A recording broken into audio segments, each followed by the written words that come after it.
दोस्तों, आप सभी का आज के इस वीडियो प्रोग्राम में स्वागत है। आज के इस वीडियो में हम प्राचीन भारत की सीरीज़ के तहत अध्याय 10 को पढ़ेंगे, जिसमें हम जैन और बौद्ध धर्म के बारे में जानकारी लेंगे। इसके अंतर्गत हम देखेंगे कि जैन और बौद्ध धर्म का विकास कैसे हुआ। ठीक है, इसमें बताया गया है कि 6ठी सदी के ईसा पूर्व के आसपास मध्य गंगा के मैदानों में धार्मिक संप्रदाय का उदय हुआ था और इस युग के करीब 62 धार्मिक संप्रदाय ज्ञात हैं।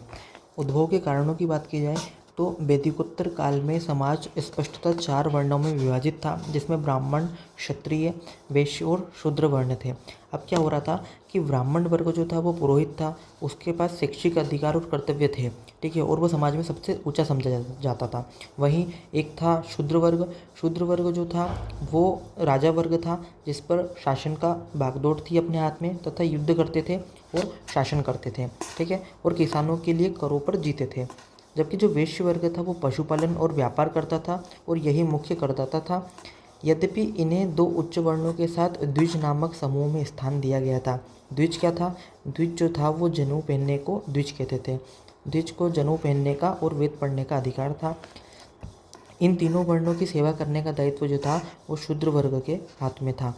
वे स्वभाव से ही मतलब ऐसा माना जाता था कि जो शूद्र वर्ग है वो मजदूर है, ठीक है, वो कुकर्म और लोभी और चोर उनको हमेशा से माना जाता था। लेकिन अपराधी जितने भी थे वो नीचे वर्ण के लोगों को माना जाता था। इसके कारण क्या होने लगा कि समाज में तनाव होना स्वाभाविक था। एक तनाव का मुख्य कारण क्या था? एक तनाव का मुख्य कारण क्षत्रिय लोग थे, क्योंकि वे लोग शासन में थे और वो कैसे इस बात को कर ले कि उनके सामने जो ब्राह्मण वर्ग है वो सर्वोच्च है, वो खुद को सर्वोच्च करना चाहते थे। इसी क्रम में जो जैन धर्म के संस्थापक वर्धमान महावीर और बौद्ध धर्म के संस्थापक गौतम बुद्ध दोनों ही क्षत्रिय थे। दोनों ने ब्राह्मणों की मान्यताओं को चुनौती दी थी। लेकिन धर्मों के उद्भव का यथार्थ कारण यानी वास्तविक कारण क्या था? वास्तविक कारण था कि जो घने जंगल थे, मतलब जो आपका मगध वाला एरिया है, वहाँ पे जो घने जंगल थे, वहाँ पे जंगलों को साफ करने के लिए लोहे का प्रयोग होने लगा। अब लोहे का प्रयोग जब होने लगा तो उसके कारण भारी संख्या में खेती किसानी होने लगी। उन खेती किसानों के चलते जंगलों की सफाई हुई और कृषि मूलक अर्थव्यवस्था में बढ़ोतरी देखने को मिलती है। अब इस खेती किसानी में बढ़ोतरी के कारण क्या हुआ कि वहाँ पे यज्ञ और धंधे जो थे, मतलब यज्ञों के कारण और पशु बलि तेजी से होने लगी। पशु बलि के कारण इससे कृषि पे नकारात्मक प्रभाव पड़ा। कृषि पर नकारात्मक प्रभाव पड़ा तो इसी क्रम में अहिंसा का विचार आया और पशु बलि को रोकने के लिए इसने महत्वपूर्ण भूमिका निभाई। साथ ही साथ इसी समय कौशाम्बी, कुशीनगर, वैशाली और चिरांद जैसे राजगीर के आसपास नए नए नगरों को विकसित होने लगे। साथ ही साथ पंचमार्ग और आहत सिक्के भी पनपने लगे। इसके कारण व्यापार वाणिज्य को क्रमशः बढ़ावा मिलने लगा और वेश्यों का स्थान तृतीय कोटि का था। प्रथम और द्वितीय कोटि में क्रमशः ब्राह्मण और क्षत्रिय तो थे।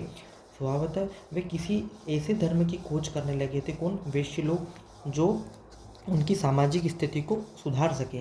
तो इसी क्रम में जब जैन धर्म और बौद्ध धर्म के द्वारा अहिंसा की बातचीत की जाने लगी तो इसमें वैश्य लोगों की प्रतिष्ठा में थोड़ी सी वृद्धि हुई, क्योंकि वैश्य जो थे वो श्रेष्ठी कहलाते थे और गौतम बुद्ध और जो महावीर थे उनके शिष्यों को भी इन्होंने प्रचुर रूप से दान भी दिया था। तो यदि आपसे पूछे कि श्रेष्ठी कौन थे तो ये वर्णिक वर्ग था। इनके इस वर्ग की सपोर्ट करने का मुख्य कारण भी बहुत सारे थे, क्योंकि तत्कालीन वर्ण व्यवस्था को कोई महत्व नहीं दिया गया था, ठीक है, बौद्ध धर्म के द्वारा। नंबर 2, क्योंकि वैश्य का स्थान इसमें तीसरे नंबर पे आता था। और देखा जाए तो दोनों ही धर्म, जैन और बौद्ध धर्म, दोनों ने ही वर्ण व्यवस्था को कोई महत्व नहीं दिया था। दूसरा यहाँ पे इम्पोर्टेंट कारण हो सकता है अहिंसा, जिसके कारण अहिंसा यदि अपनाई जाएगी तो राजा युद्ध नहीं करेगा तो शांति होगी तो यहाँ पे व्यापार वाणिज्य को उन्नति में बढ़ोतरी मिलेगी।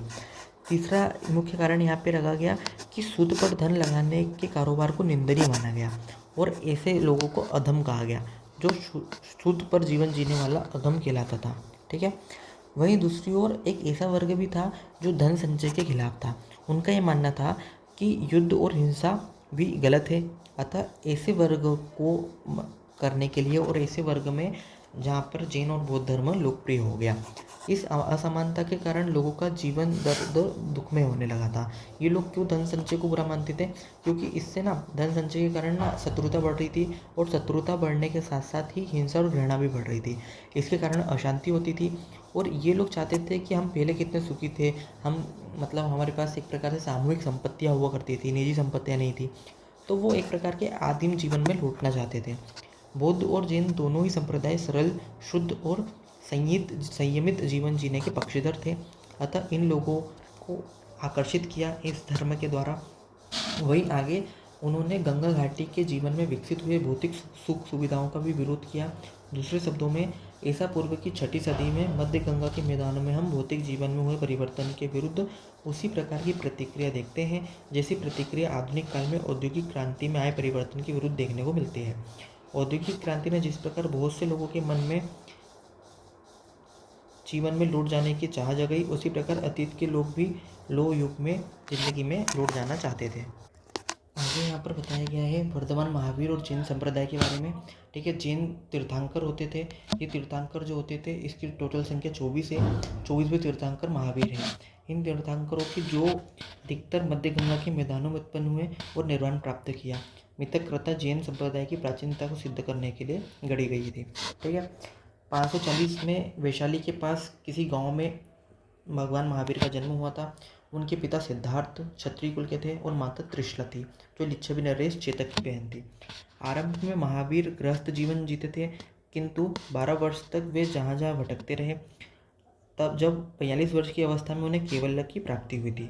ठीक है, कौशल, मगध, मिथिला, चंपा में घूम घूम कर उन्होंने अपना धर्म का प्रचार भी किया था। आगे बताया गया है कि राजगीर के समीप पावापुरी में 527 ईसा पूर्व में उनका देहांत हो गया था। यदि बात की जाए जैन धर्म के सिद्धांतों की, तो जैन धर्म में 5 व्रत हैं: अहिंसा, अमृषा, अचौर्य, अपरिग्रह और ब्रह्मचर्य। अहिंसा मतलब होता है हिंसा नहीं करना, अमृषा मतलब होता है झूठ नहीं बोलना, अचौर्य मतलब होता है चोरी न करना, अपरिग्रह मतलब संपत्ति अर्जित नहीं करना, और ब्रह्मचर्य का मतलब होता है इंद्रिय निग्रह करना। ठीक है, इनमें 4 व्रत जो थे पहले से चले आ रहे थे। जो 5वां व्रत है वो भगवान महावीर के द्वारा जोड़ा गया था। ठीक है, जैन धर्म में अहिंसा या किसी प्राणी को न सताने के व्रत को सबसे अधिक महत्व दिया गया है। कभी कभी इस व्रत के विचित्र परिणाम दिखाई देते हैं, जैसे कुछ जैन धर्मावलंबी राजा पशु की हत्या करने वालों को फांसी पर चढ़ा देते थे। तो एक प्रकार से आपको यहाँ पे पैराडॉक्स दिखाई देता है। महावीर के पूर्व तीर्थंकर पार्श्व ने तो अपने अनुयायियों को निचले और ऊपरी अंगों को वस्त्र से ढकने की अनुमति दी थी, पर महावीर ने वस्त्र का सर्वथा त्याग कर दिया था। इसका आशय यह था कि वे अपने अनुयायियों के जीवन में और भी अधिक संयम लाना चाहते थे। इसके चलते बाद में जैन धर्म 2 संप्रदायों में विभक्त हो गया: श्वेतांबर सफ़ेद वस्त्र धारण करने वाले, दिगंबर नग्न घूमने वाले। जैन धर्म में देवता का अस्तित्व स्वीकार किया गया है, पर उनका स्थान जिन ने से नीचे आता है। मतलब जैन धर्म यदि आपसे पूछा जाए कि देवता के अस्तित्व को अस्वीकार करता है, नहीं, देवता के अस्तित्व को जैन धर्म में स्वीकार किया गया है, लेकिन उसका स्थान जो है वो जिन से नीचे आता है। ठीक है, आगे यहाँ पे बताया गया है कि बौद्ध धर्म में वर्ण व्यवस्था की जो निंदा है वह इस धर्म में नहीं है। मतलब नहीं है, वर्ण व्यवस्था की निंदा करता है। तो जैन धर्म में न तो वर्ण व्यवस्था की निंदा है, वर्ण व्यवस्था की निंदा नहीं करता है, जिस प्रकार बौद्ध धर्म करता है। ठीक है, महावीर के अनुसार पूर्व जन्म से अर्जित पुण्य या पाप के अनुसार ही किसी जन्म का उच्च या निम्न कुल में होता है। महावीर ने चांडालों में भी मानवीय गुणों का होना संभव बताया है। उनका मत है कि शुद्ध और अच्छे वर्ण वाले निम्न जाति के लोग मोक्ष पा सकते हैं। जैन धर्म में मुख्यतः सांसारिक बंधनों से छुटकारा पाने के उपाय बताए गए हैं। ऐसा छुटकारा या मोक्ष पाने के लिए कर्मकांडी अनुष्ठान की आवश्यकता नहीं है। यह सम्यक ज्ञान, सम्यक ध्यान और सम्यक आचरण के माध्यम से प्राप्त किया जाता है। यही जैन धर्म के 3 रत्न हैं।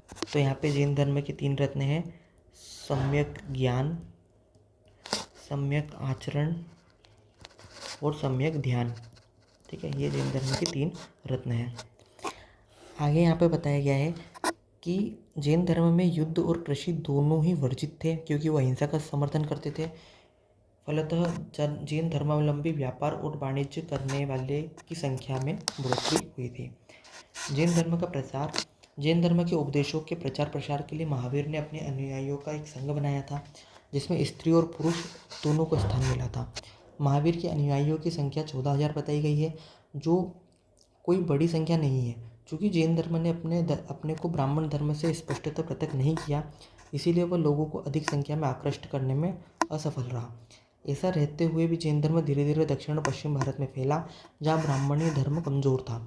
एक परवर्ती परंपरा के अनुसार कर्नाटक में जैन धर्म का प्रचार सम्राट चंद्रगुप्त मौर्य के द्वारा किया गया।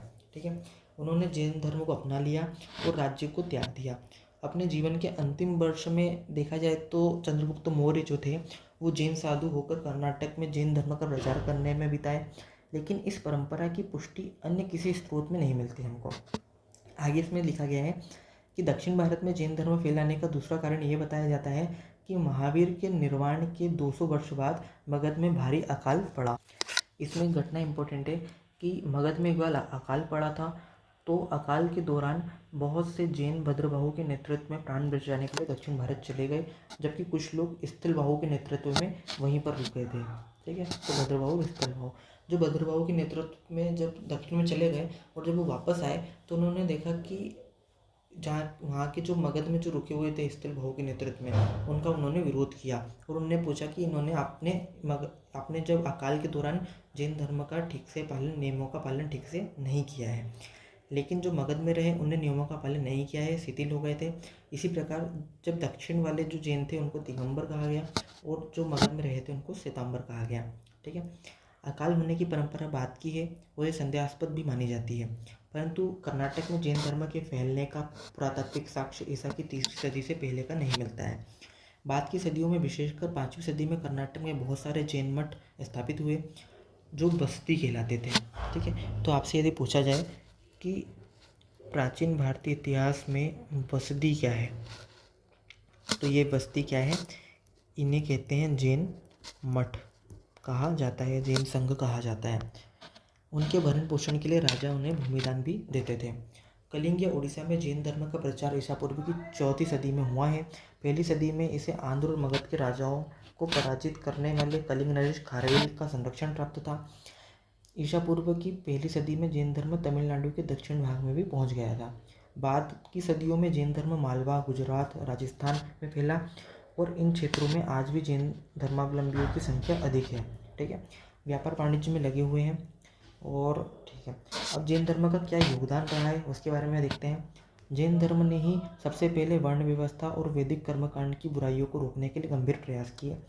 आरंभ में जिन्होंने मुख्यतः ब्राह्मणों के द्वारा संप्रेषित संस्कृत भाषा का परित्याग किया और अपने धर्मोपदेश के लिए आम लोगों की बोलचाल के लिए प्राकृत भाषा को अपनाया। तो यदि कोई पूछे कि जैन धर्म की महत्वपूर्ण योगदान में क्या है, तो सबसे पहला योगदान है उसने प्राकृत भाषा को आगे बढ़ाया। उनके धार्मिक ग्रंथ अर्धमगधी भाषा में लिखे गए थे।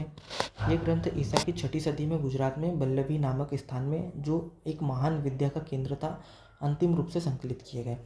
तो गुजरात के बल्लभी में उनके ग्रंथों को संकलन किया गया। जिन्होंने प्राकृत को अपनाया और प्राकृत भाषा और साहित्य की समृद्धि हुई। प्राकृत भाषा से कई क्षेत्रीय भाषाएं विकसित हुई, जिनमें उल्लेखनीय शौरसेनी, या आप यदि देखेंगे तो पढ़ेंगे हिंदी के विकास में, शौरसेनी मराठी भाषा निकली। अपभ्रंश काल में एक बार फिर कई महत्वपूर्ण ग्रंथ लिखे गए। इसका पहला व्याकरण तैयार किया गया। जैन साहित्य में महाकाव्य, पुराण और आख्यायिका नाटक भी रचे गए। जैन लेखों का बहुत बड़ा भाग आज भी पांडुलिपि के रूप में पढ़ा जाता है। गुजरात और राजस्थान के जैन मठों में ऐसी पांडुलिपियाँ पाई जाती है। जैनों ने मध्यकाल के प्रारंभ में संस्कृत का खूब प्रयोग किया और बहुत से ग्रंथ भी लिखे। अंत में जैनों ने कन्नड़ के विकास में भी यथेष्ट योगदान दिया। बौद्धों की तरह जैन लोग भी आरंभ में मूर्ति पूजक नहीं थे। ठीक है, मूर्ति पूजा नहीं करते थे। बाद में महावीर तीर्थंकरों की भी पूजा होने लगी। इसके लिए सुंदर, कभी कभी विशाल प्रतिमाएं बनाई गई। कर्नाटक, गुजरात, मध्य प्रदेश में निर्मित की जाने लगी। जैन कला उतनी उत्कृष्ट नहीं है जितनी बौद्ध कला है, किंतु मध्यकाल की कला स्थापत्य में दोनों का प्रशंसनीय योगदान है।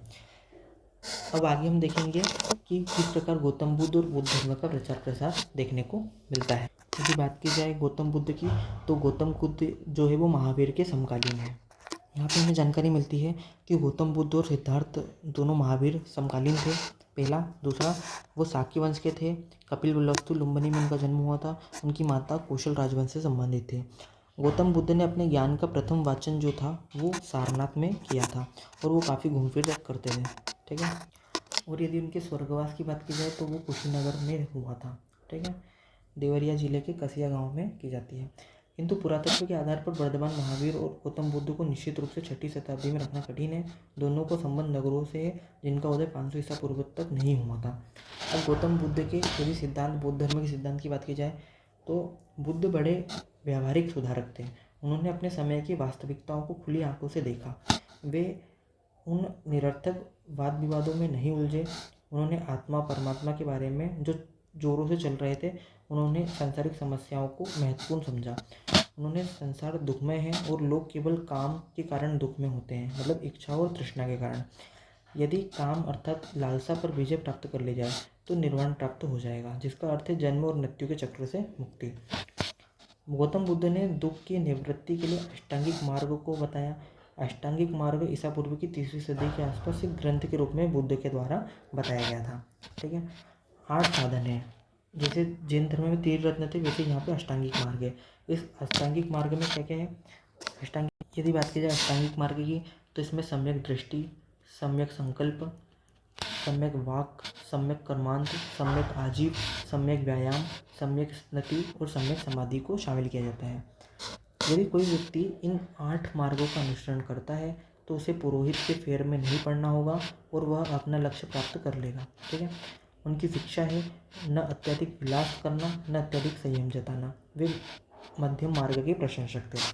जैन तीर्थंकरों की तरह बुद्ध ने भी अपने अनुयायियों के लिए आचार नियम निर्धारित किए कि पराये धन का लोभ नहीं करना चाहिए, हिंसा नहीं करनी चाहिए, नशे का सेवन न करें, झूठ नहीं बोलें, दुराचार से दूर रहें। सामाजिक आचरण के नियम सामान्य रूप से प्रायः सभी धर्मों में निर्धारित थे। अब आगे यहाँ पे बौद्ध धर्म के किस प्रकार प्रचार के क्या कारण थे। तो बौद्ध धर्म ईश्वर और आत्मा को नहीं मानता था। इस बात को हम भारत के धर्मों के इतिहास में क्रांति कह सकते हैं। तो पहला कारण ये हो गया।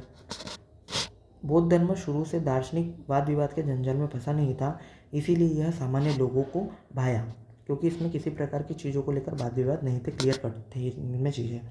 यह विशेष रूप से निम्न वर्णों को समर्थन पा सका क्योंकि वर्ण व्यवस्था की निंदा की गई थी। बौद्ध धर्म का संघ का दरवाजा हर किसी व्यक्ति के लिए खुला रहता था, चाहे वह किसी भी जाति का क्यों ना हो। संघ में प्रवेश का अधिकार स्त्रियों को भी था। उन्हें पुरुषों की बराबरी प्राप्त होती थी। ब्राह्मण धर्म की तुलना में बौद्ध धर्म अधिक उदार और जनतांत्रिक था। तो इसका चौथा कारण हो गया। आगे बताया गया है कि बौद्ध धर्म वैदिक क्षेत्र के बाहर के लोगों को अधिक भाया और वे लोग आसानी से इस धर्म के रूप में दीक्षित हुए।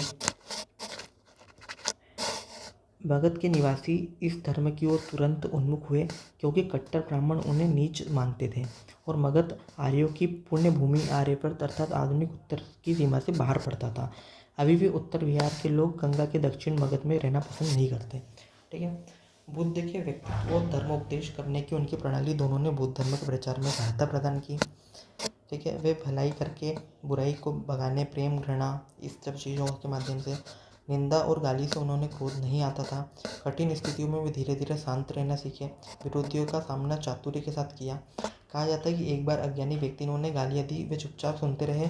उस व्यक्ति का गाली देना बंद हो गया तो उन्होंने पूछा, वत्स, यदि कोई दान को स्वीकार नहीं करे तो दान का क्या होगा? ठीक है। तो उन्होंने गाली को एक प्रकार से दान के रूप में देखा। विरोधी ने उत्तर दिया, वह देने वाले के पास ही रह जाएगा। तब बुद्ध ने कहा, वत्स, मैं तुम्हारी गालियाँ लेना स्वीकार नहीं करता। तो उन्होंने शांति से इस प्रकार से मामले को देखते थे। जनसाधारण की भाषा पाली को अपनाया उनके द्वारा, तो वो भी प्रचार के रूप में सहायक बनी। गौतम बुद्ध ने संघ की स्थापना की जिसमें हर व्यक्ति जाति लिंग के बिना प्रवेश कर सकता था। तो संघ ने एक महत्वपूर्ण भूमिका निभाई। संघ के नियम का निष्ठापूर्वक पालन करना होगा और बौद्ध संघ में शामिल होने के बाद उसके सदस्यों को इंद्रिय निग्रह, अपरिग्रह और श्रद्धा का संकल्प लेना था। इस प्रकार बौद्ध धर्म के 3 प्रमुख अंग थे, बुद्ध, संघ और धम्म। ठीक है। संघ के तत्वदान में संगठित प्रचार की व्याख्या व्यवस्था होने से बुद्ध के जीवन काल में बौद्ध धर्म ने तेजी से प्रगति की और मगध, कौशल, कौशाम्बी राजाओं गणराज्यों में बौद्ध धर्म ने अपना स्थान बना लिया। बुद्ध के निर्वाण के 200 साल बाद प्रसिद्ध मौर्य सम्राट अशोक ने इसके प्रचार में महत्वपूर्ण भूमिका निभाई। ठीक है, तो अशोक ने अपने राजदूतों के द्वारा धर्म को मुख्य एशिया पश्चिम एशिया में फैलाने में महत्वपूर्ण भूमिका निभाई। तो यहाँ पे बौद्ध धर्म की विशेषता और विलक्षणता के क्या कारण है? पहला, उसने ईश्वर और आत्मा को नहीं मानता था, पहला। दूसरा, बौद्ध धर्म शुरू में दार्शनिक विवादों में नहीं फंसा। नंबर 3, स्त्रियों को भी अनुमति थी। चौथा, जो वर्ण निंदनीय था उसको उन्होंने स्थान दिया। पांचवा, ये उदार और लोकतांत्रिक था।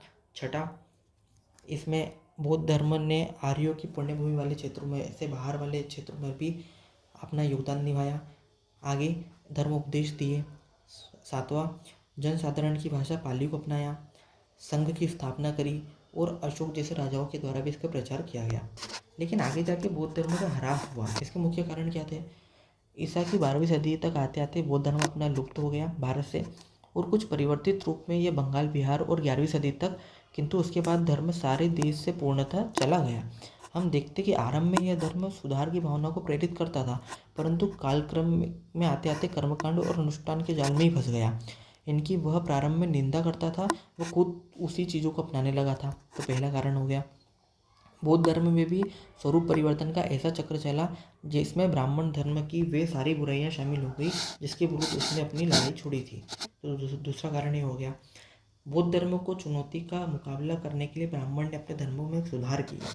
उन्होंने गोधन की रक्षा पर बल दिया, स्त्री शूद्रों के लिए भी धर्म मार्ग को प्रशस्त किया। तो तीसरा कारण हो गया कि ब्राह्मण धर्म ने अपने धर्मों में सुधार किया।